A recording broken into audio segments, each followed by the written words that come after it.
semuanya, kembali lagi di video saya Sally Septiana.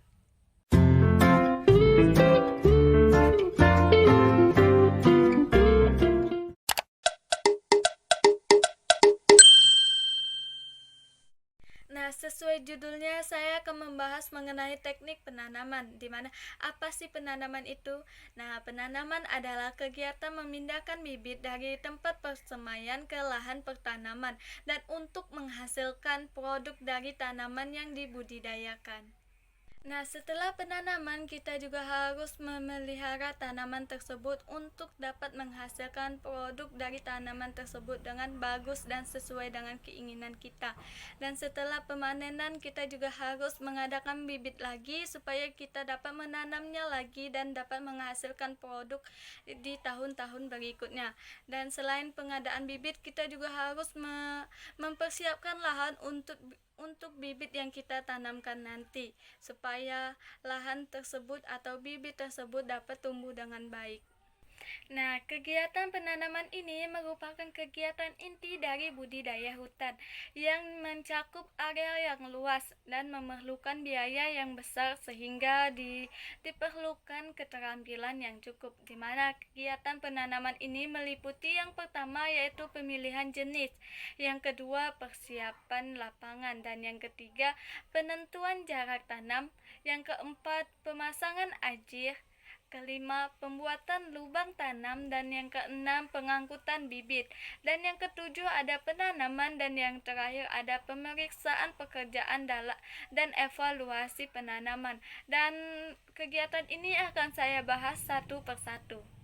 Nah, sebelum saya membahas mengenai kegiatan penanaman, saya akan membahas terlebih dahulu mengenai penanaman, di mana penanaman ini dibagi menjadi 4 jenis, yaitu yang pertama penanaman untuk rutin produksi, yang kedua penanaman untuk pengayaan, dan yang ketiga penanaman untuk reboisasi atau penghijauan, dan yang keempat penanaman untuk konservasi jenis, dan yang terakhir ada penanaman untuk rehabilitas lahan bekas tambang, di mana tujuan dari penanaman ini yaitu untuk mendapatkan tegakan yang sehat serta memiliki persediaan tanaman yang cukup di masa yang akan datang, di mana tanaman yang sehat dapat kita hasilkan dari bibit-bibit yang sehat.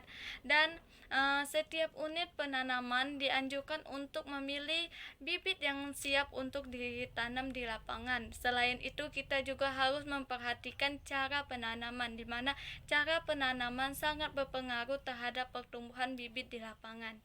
Dan langsung saja saya bahas mengenai kegiatan-kegiatan penanaman. Nah, kegiatan yang pertama dalam penanaman yaitu pemilihan jenis pohon, di mana pemilihan jenis pohon ini kita harus memperhatikan faktor-faktor sebelum pemilihan jenis tanaman, di mana faktor yang pertama kita harus mengetahui tujuan dari penanaman, di mana kita harus mengetahui tujuan dari penanaman yang kita inginkan. Misalkan kita ingin menanam untuk produksi atau reboisasi atau lainnya, nah maka kita harus memilih jenis tanaman yang sesuai dengan tujuan kita. Nah, faktor yang kedua, kita harus memperhatikan kecocokan jenis tanaman dengan tempat tumbuh, di mana kita harus mengetahui apakah tanaman yang kita pilih itu bakalan cocok dengan lahan yang kita punya. Nah, faktor yang ketiga yaitu ketersediaan bibit yang akan ditanam. Nah, di sini kita harus melihat apakah bibit yang akan kita tanam ini akan tersedia dalam jangka waktu yang lama. Dan misalnya kita akan menanam untuk produksi, maka kita harus melihat apakah bibit pohon yang akan kita tanam ini akan menyediakan bahan baku kayu yang diperlukan oleh industri perkayuan yang didukunginya. Nah, faktor yang terakhir yaitu kita harus sudah menguasai teknik budidaya, sehingga tanaman yang kita tanam ini akan mempunyai nilai ekonomi yang tinggi pada saat setelah dipanen.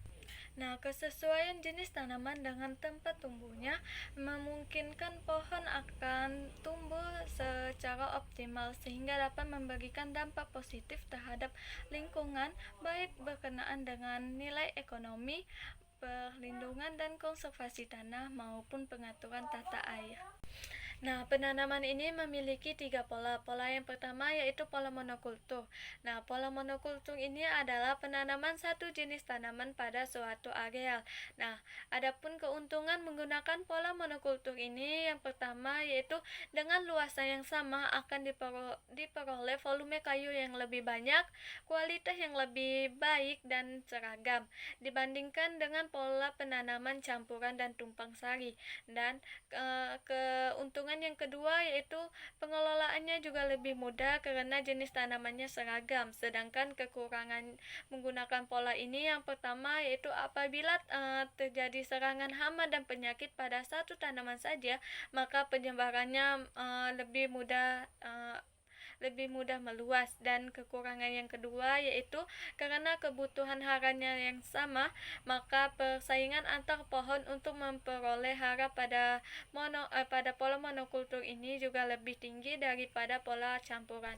Nah, pola yang kedua yaitu pola hutan campuran, di mana pola ini yaitu penanaman beberapa jenis pohon dengan masa tebang yang sama atau berbeda dan memiliki tinggi tajuk yang berbeda. Pola tanaman seperti ini juga memiliki kelebihan, di mana kelebihan yang pertama yaitu lebih tahan terhadap gangguan hama dan penyakit. Dan kelebihan yang kedua yaitu penggunaan ruang tumbuh maupun sistem perakarannya lebih baik. Dan kelebihan yang ketiga, variasi lahan dapat dimanfaatkan secara maksimal. Kelebihan yang keempat yaitu lebih tahan terhadap terpaan angin. Dan kelebihan yang kelima, selain untuk tujuan produksi, juga cocok untuk perbaikan kualitas lahan dan lingkungan. Nah, perbedaan daur terbang dan kombinasi dengan tanaman penghasil produk non-kayu menambah keanekaragaman penghasilan untuk jangka pendek, menengah, dan panjang. Dan pola ini juga dapat menghasilkan produk yang lebih mampu mengikuti perbedaan atau perubahan permintaan pasar. Dan karena masa tebang yang berbeda, maka jika tidak dilakukan secara hati-hati, maka penebangan akan merusak tanaman lain di sekitarnya. Nah, pola yang ketiga yaitu pola tumpang sari, di mana pola tumpang sari ini adalah penanaman yang dikombinasikan dengan tanaman pertanian atau semusim di dalam suatu areal. Dan pada masyarakat, pola ini dapat diterapkan di lahan tegalan atau di pematang sawah. Dan keuntungan dari sistem tumpang sari ini adalah di samping mendapatkan hasil kayu, petani juga dapat memperoleh hasil jangka pendek yang berupa panenan dari tanaman yang ditumpang sarikan seperti jagung, kacang tanah, singkong, dan lain-lainnya. Dan kegiatan pengolahan tanah dan pemupukan ketika merawat tanaman semusim berpengaruh baik terhadap pertumbuhan tanaman. Dan pola tumpang sari ini juga dapat dikombinasikan dengan tanaman perkebunan, misalnya kelapa sawit dan pinang atau kelapa.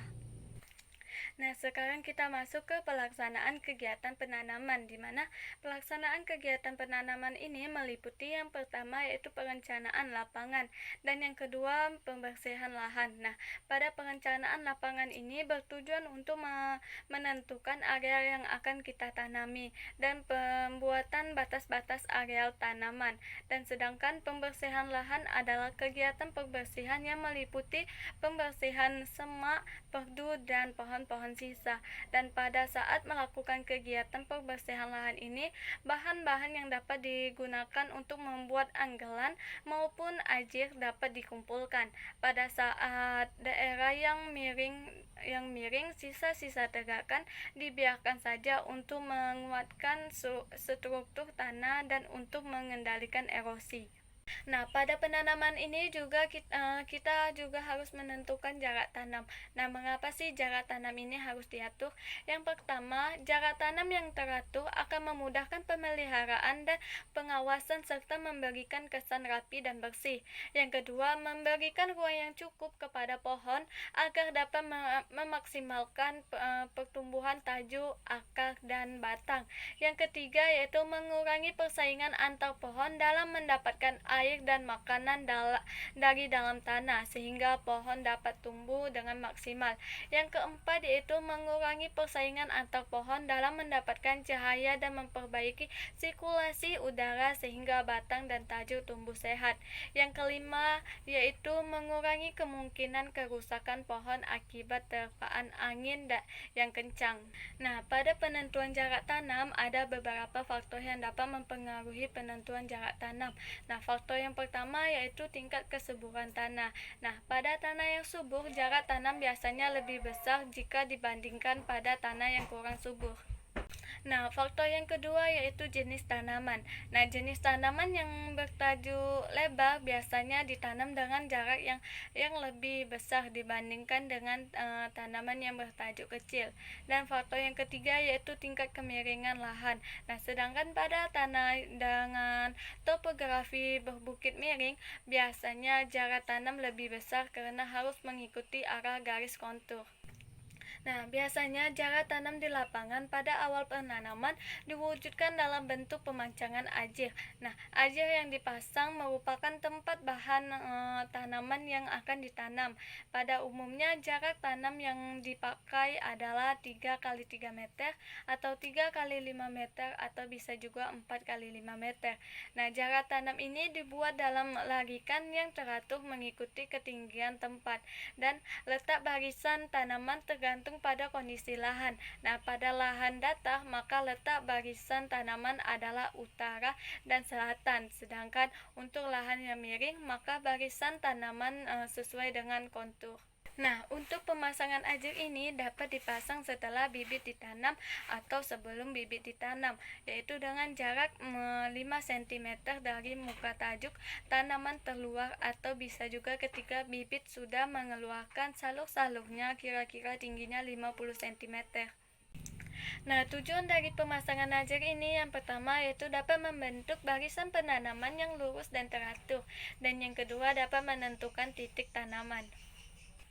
Nah, sebelum kegiatan penanaman, terlebih dahulu kita harus mengelola tanah. Dan cara pengolahan tanah tergantung pada yang pertama yaitu tergantung pada produk akhir dari usaha penanaman. Yang kedua yaitu tergantung pada spesies yang ditanam. Dan yang ketiga tergantung penutupan lahan. Yang keempat yaitu tergantung pengusahaan hutan yaitu HPHTI dan HPH. Yang kelima yaitu tergantung pada kondisi tanah yang kerentanan terhadap erosi. Nah, pengelolaan tanah ini terdiri dari 2 metode, yaitu secara mekanis maupun manual. Dan pengelolaan tanah ini dilakukan 2 kali, yaitu dengan langkah yang pertama atau gebrus 1, yaitu untuk mengembalikan tanah. Di mana kegiatan gebrus 1 ini yaitu tanah dicangkul sedalam 20-25 cm supaya memudahkan pertukaran udara dan peresapan air. Sedangkan tanah yang beralang-alang dicangkul sedalam 30-35 cm supaya akarnya terangkat dan dibuang, dan selanjutnya dapat dibakar secara terkendali, dan tonggak-tonggak yang ada dipotong kemudian dibakar secara terkendali. Nah, langkah yang kedua atau gebrek yang kedua yaitu untuk menghaluskan tanah hingga siap untuk ditanami, yaitu dengan cara tanah yang masih menggumpal-gumpal maka akan digemburkan kembali sehingga tekstur tanahnya akan menjadi lebih halus. Nah, setelah selesai pengelolaan lahan, langsung saja lanjut ke pembuatan lubang tanam, di mana lubang tanam ini ukurannya bervariasi dengan tujuan untuk menciptakan kondisi mikro, terutama memperbaiki agregasi tanah. Yang pertama yaitu untuk memperbaiki jenis tanah, yaitu kepadatan tanah. Yang kedua yaitu untuk ketersediaan tenaga kerja. Nah, pembuatan lubang tanam ini dilakukan dekat dengan ajir dengan ukuran lubangnya yaitu 30 x 30 x 30 cm atau 30 x 20 x 20 cm. Nah, setelah kegiatan pembuatan lubang tanam, langsung saja kita ke pengangkutan bibit, di mana pengangkutan bibit ini dilakukan secara hati-hati agar tidak mengalami kerusakan selama dalam perjalanan. Dan bibit yang telah diseleksi dimasukkan ke dalam peti atau keranjang dengan disusun rapat sehingga tidak bergerak ketika dibawa atau ditumpukan. Dan bibit yang dibawa ke lapangan ini adalah bibit yang sehat dan segar dan dihindarkan dari panas matahari serta disimpan di tempat teduh atau dilindungi. Nah, pada saat pengangkutan bibit ini kita harus memperhatikan, yang pertama kita harus memperhatikan bibit yang diangkut dengan dipikul jangkauan maksimumnya sejauh 2 km dari tempat pengumpulan bibit di lapangan. Dan yang kedua yaitu kita harus memperhatikan jumlah bibit yang diangkut sesuai dengan jadwal penanaman serta kemampuan regu tanam. Nah, ketika lubang tanam sudah siap dan bibit sudah diangkat ke lapangan, maka langsung saja kita ke kegiatan penanaman. Di mana kegiatan penanaman ini, kalau bibitnya menggunakan polybag, maka sebelum bibit ditanam, kantong plastik dilepaskan dengan cara dirobek bagian samping atau di bagian bawahnya, yang medianya terlebih dahulu dipadatkan dengan cara menekan polybag tersebut. Nah, jika tanaman tersebut menggunakan tub plastik atau pot, maka lepaskan bibit dari tub plastik tersebut dengan cara memukul tub atau pot tersebut di bagian bawah secara perlahan agar media tanamnya tidak berhamburan. Nah, yang ketiga yaitu media tanamnya diusahakan tetap melekat pada akar bibit. Yang keempat, bibit diletakkan di tengah lubang secara vertikal, terus ditimbun hati-hati dengan tanah sekitar sampai batas leher tanaman. Dalam penimbunan ini upayakan topsoil dimasukkan ke lubang terlebih dahulu, kemudian tanah sekitar bibit dipadatkan dengan cara ditekan secara hati-hati sampai terjadi kontak antara perakaran dengan tanah. Nah, kenapa tanah topsoil terlebih dahulu dimasukkan ke dalam lubang tanaman? Karena pada tanah topsoil ini dia mengandung bahan-bahan organik dan humus yang menjadikannya sebagai lapisan paling subur, sehingga jika akar mengenai tanah tersebut, maka akar tersebut akan mendapatkan unsur hara yang baik. Nah, setelah kegiatan penanaman, maka ada juga kegiatan evaluasi penanaman, di mana kegiatan evaluasi penanaman ini dimaksudkan yaitu untuk mengetahui keberhasilan penanaman dan untuk menentukan kegiatan penyulaman. Dan keberhasilan tanaman di lapangan biasanya dilihat dari persentase kematian atau hidupnya tanaman. Dan oleh karena itu perlunya adanya penyulaman, di mana penyulaman adalah kegiatan penanaman kembali untuk menggantikan tanaman pokok yang rusak atau mati, dan sehingga jumlah tanaman per hektar yang tumbuh sesuai dengan standar yang telah ditentukan. Nah, jika persen jadi tanaman mencapai 100% pada areal tersebut, maka tidak perlu adanya penyulaman. Dan jika pada areal tersebut persen jadinya berkisar antara 80-100%, maka perlu adanya sulaman ringan. Dan jika pada areal tersebut persen jadinya berkisar antara 60-80%, maka perlu dilakukan sulaman intensif. Dan jika persen jadinya berkisar di bawah 60%, maka perlu dilakukan penanaman ulang. Nah, penyulaman sebaiknya dilakukan pada sore hari atau pagi hari sebelum terik matahari. Dan kegiatan penyulaman dapat dilakukan melalui beberapa tahap. Di antaranya yang pertama, menginventarisasikan seluruh tanaman yang mati pada setiap jalur tanaman. Kegiatan ini dilakukan pada tahun pertama, yaitu 1-2 bulan setelah penanaman. Yang kedua yaitu menginventarisasikan seluruh tanaman yang mati pada setiap jalur tanaman pada tahun yang kedua. Dan yang ketiga yaitu memberi tanda pada semua tempat yang akan disulam atau ditanami kembali. Yang keempat yaitu tanaman yang disulam adalah tanaman yang mati, tanaman yang tidak sehat atau merana, dan tanaman yang rusak seperti patah, bengkok, daun gundul, dan tempat lubang tanaman yang tidak ada tanamannya. Yang kelima yaitu penyulaman menggunakan bibit dari persemaian seumur dan sehat. Dan untuk penyulaman tahun kedua digunakan bibit yang lebih tinggi atau lebih tua umurnya dari bibit yang digunakan tahun pertama. Nah, itulah tadi penjelasan dari saya mengenai teknik penanaman, dan sampai jumpa di video selanjutnya.